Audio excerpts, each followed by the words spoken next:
La ferme de Maxime Rigal est située près d'une rivière en zone vulnérable. Il a dû s'adapter aux restrictions en vigueur pour réduire la pollution des nitrates dans l'eau due aux épandages. Mais un nouveau projet de loi inquiète l'éleveur. Il vise entre autres à interdire l'épandage en pente et à appliquer des règles strictes au stockage de fumier. Les conséquences, c'est que si demain je ne peux plus épandre, c'est la cessation de l'élevage sur cette exploitation. Voilà, tout simplement. Ça, c'est un premier critère.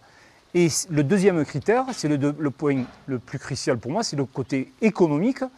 Enfin, c'est investir dans un outil qui n'apportera rien aux revenus des agriculteurs.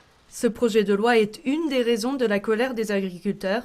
L'autre porte sur une révision de la carte des zones dites vulnérables en Aveyron. Dans ces endroits, la quantité des nitrates dans l'eau est considérée trop élevée. Il y en a une à 22. Et vous voyez, c'est l'avant ou après, elles sont à 6,5, 6,5, 9. Cela implique la mise en place d'importants dispositifs pour les agriculteurs afin de préserver la qualité de l'eau. Selon la FDSEA, les taux de nitrate prélevés pour cette révision ne seraient pas représentatifs. Alors, on nous explique que c'est l'agriculture qui agit sur la qualité de l'eau ici.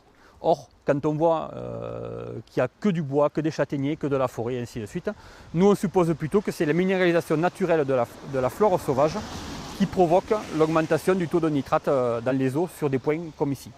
La nouvelle carte doublerait le nombre de communes concernées par les zones vulnérables. Pour se faire entendre, les agriculteurs se rassembleront mardi soir devant la préfecture de Rodez.